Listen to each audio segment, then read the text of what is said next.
Hi everyone, welcome to our first video. So let's get started.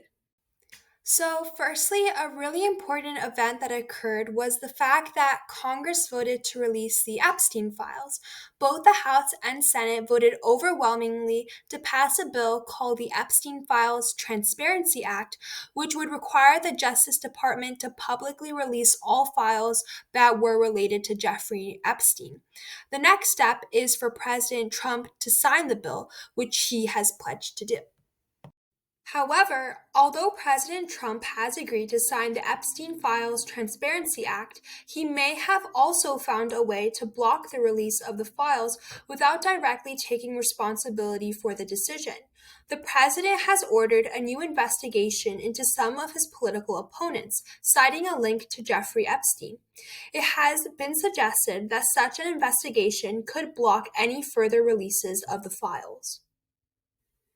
Another interesting thing that happened these past few weeks was how a call was leaked that revealed how Trump's envoy Witkoff coached a Russian official named Yuri Ushakov, Putin's senior aide, on how to praise the president to secure a peace deal in Ukraine. He told Ushakov that Vladimir Putin should call and congratulate the president following the announcement of Trump's Gaza peace deal. Moving on, the Trump administration has threatened to withhold SNAP benefits from most blue states because they had refused to provide the Agriculture Department with data that included people's names and immigration statuses. Because of this, 21 states, including D.C., have sued the administration. A federal judge in San Francisco has, as a result, issued a preliminary injunction, which is a court order that directs a party to do or refrain from doing something while a lawsuit is pending, blocking the administration from withholding the federal SNAP funding from these states. In the month of September, a strike was issued on a suspected drug boat in the Caribbean. The initial strike left 2 survivors before the second issued strike was allegedly ordered, killing the remaining survivors.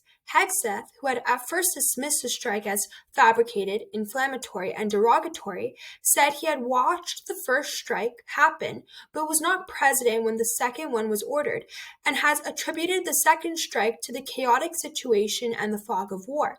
The fog of war describes the confusion caused by the chaos of a war or battle.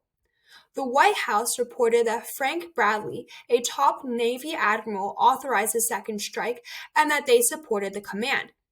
However, it was initially reported that Hegseth issued a spoken directive to kill everybody on the boat, a statement that Hegseth himself has since denied. Either way, the second strike could be considered illegal under international law. This is because whether or not the U.S. is in armed conflict with drug cartels, this attack violated peacetime laws and laws regulating armed conflict. Another big thing that happened this week was the Hong Kong apartment fires. So on November 26, a massive fire broke out at the Wong Fuk Court apartment building complex in Hong Kong. And the fire originally started at one building before engulfing 6 others, to which only one of the buildings was spared from the destruction. The fire killed at least 159 individuals and also injuring 79 others.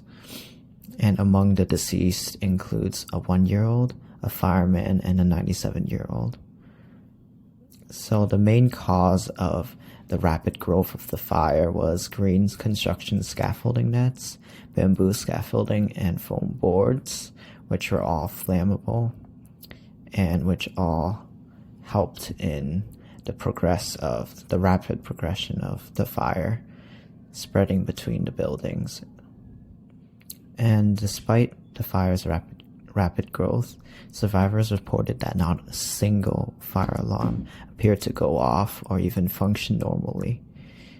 And so the Hong Kong government has started an investigation into the matter, and over 21 people has been arrested on charges related to the disaster.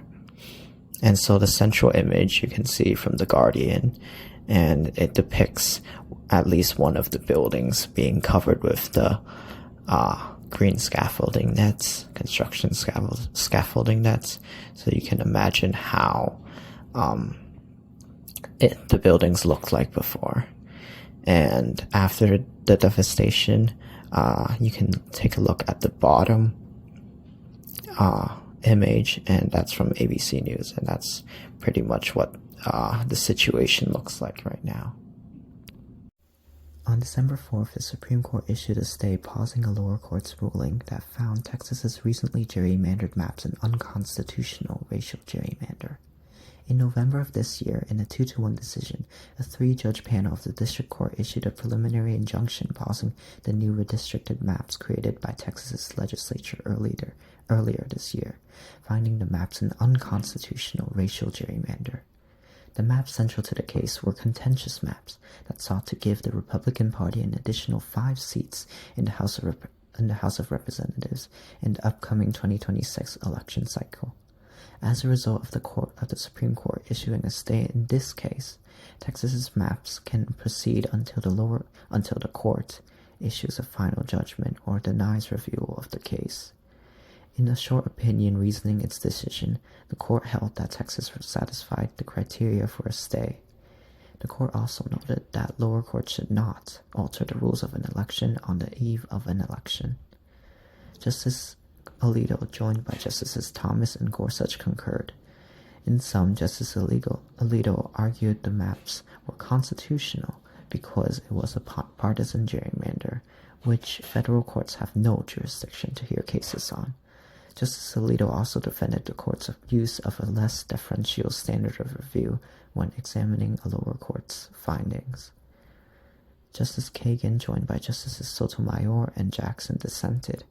In dissent, Justice Kagan lamented, first, the nation's seemingly growing reliance on gerrymandering, saying, quote, "Recall the state of the world last spring, before mid-districting, overtly partisan redistricting in both red and blue states became de rigueur," end quote.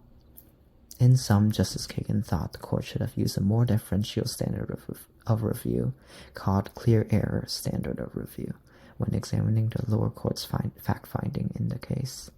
In clear error, an appellate court must uphold a lower court's decision, even if it would have held otherwise, so long as it is plausible. In clear error standard of review is a doctrine of judicial humility that places lower courts as the better fact-finder on questions of fact rather than courts of review. On clear error, Justice Kagan would have upheld the lower court's finding. Justice Kagan also noted that because the legislature had decided to change its maps so late into the season, the litigation process and movement of the lower court couldn't have been more expeditious, countering the majority's concern of altering election rules so close to an election. A special election also occurred this past week in Tennessee's 7th Congressional District, after former GOP representative for Tennessee's 7th District, Mark Green, retired in July, prompting this special election to occur this past Tuesday between Democratic candidate Afton Bain and Republican candidate Matt Van Epps. Both parties in this election spent millions of dollars in advertising for each of their respective candidates. In 2024, President Trump carried the district by 22 points, and while GOP candidate Van Epps won, he only won by a single digit of just almost 9%. Democrats and their performance in this race and in previous gubernatorial races this year signal dissatisfaction from Americans with President Trump's agenda. On November 24th, President Trump spoke with Chinese President Xi Jinping on many issues, such as relations with Taiwan and the war in Ukraine. After the call, Chinese spokespersons cited that the U.S. understands how important the Taiwan question is to China, indicating understanding between the two nations and the relationship moving in a positive direction. This comes amid tension between China and Japan, with Japanese officials indicating that any potential military action against Taiwan from China would be met with force from Japan. A day after the call on November 25th, Trump called Japanese Prime Minister Sanae Takaichi and advised her not to provoke Beijing on the question of Taiwan's sovereignty. This call was likely influenced by the talk that he had with Xi, Yet Trump's advice to Taikaichi was subtle, and he did not pressure Taikaichi to walk back her comments. However, this past Tuesday on December 2nd, President Trump signed into law the Taiwan Assurance Implementation Act, which requires the U.S. State Department to regularly review and update guidelines on how the United States officially interacts with Taipei, the capital of Taiwan. The act was first introduced to the House on February 21, 2025, and is an amendment of the Taiwan Assurance Act of 2020. This is very significant for U.S.-Taiwan relations and stands as a firm symbol of our shared values of democracy, freedom, and respect for human rights, as quoted from Taiwan Presidential Office spokesperson Karen Kuo. Though not explicitly mentioned in the document, more frequent reviews of the guidelines could potentially allow Taiwanese officials into federal agencies, such as for meetings. The Chinese government is not happy with this new action and firmly opposes any form of official contact between the United States and the Taiwan region of China, highlighting the fact that the Taiwan question is a red line not to be trifled with. A raccoon broke into a closed Virginia liquor store late at night on Friday, November 29th. It fell through a collapsed ceiling tile and ended up making quite a mess, with shattered bottles of alcohol all over the floor. It must have drank a lot because it was found the next morning passed out on the bathroom floor, conveniently located right next to the toilet. Thank you for watching. Make sure to like and subscribe.